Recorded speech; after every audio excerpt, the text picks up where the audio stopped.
उस रात आसमान पर चाँद नहीं था।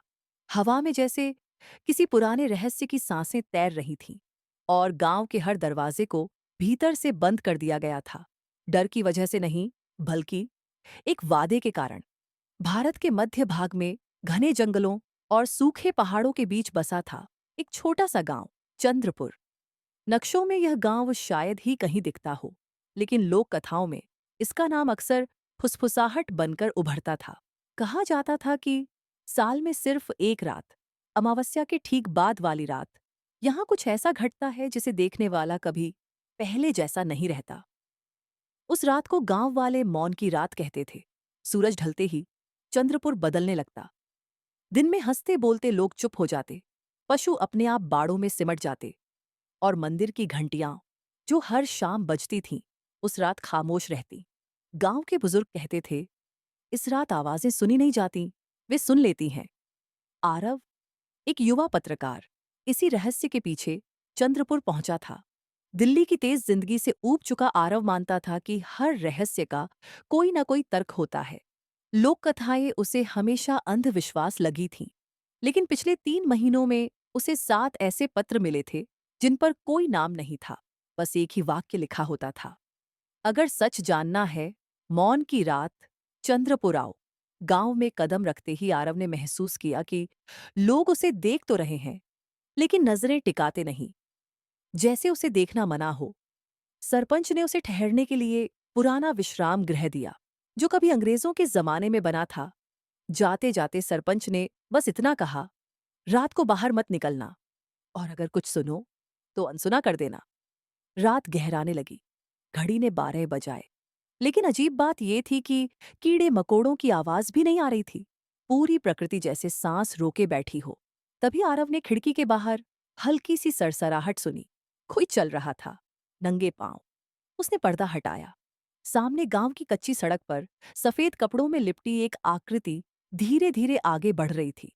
उसके बाल खुले थे और चेहरा दिखाई नहीं दे रहा था। आरव का दिल तेज धड़कने लगा।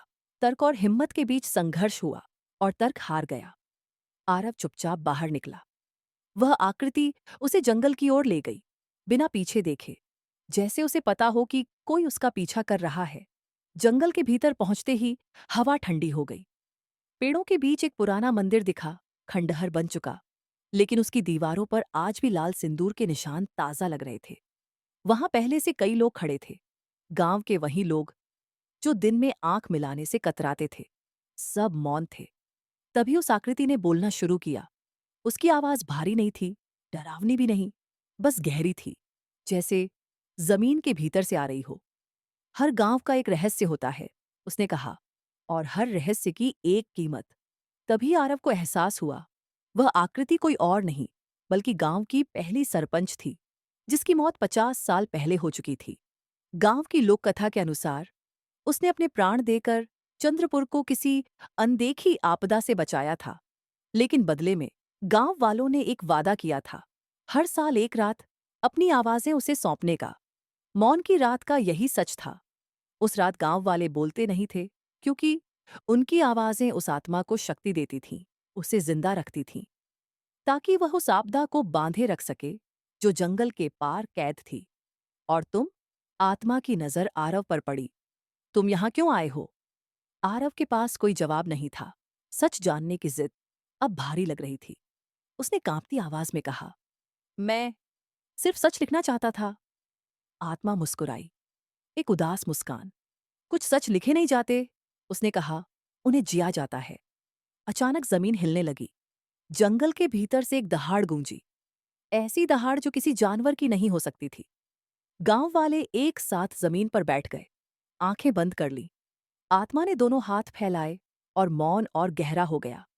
कुछ पल बाद सब शांत। जब आरव की आंख खुली, वह फिर से विश्राम गृह में था। सुबह हो चुकी थी। गांव सामान्य लग रहा था। बच्चे खेल रहे थे, मंदिर की घंटी बज रही थी। लेकिन आरव बदल चुका था। वह चंद्रपुर से लौट आया। उसने कभी उस रात पर लेख नहीं लिखा, बस हर साल अमावस्या के बाद वाली रात वह अपने कमरे में बैठकर एक वाक्य लिखता, कुछ रहस्य दुनिया की शांति के लिए अनकहे रहना ही बेहतर है।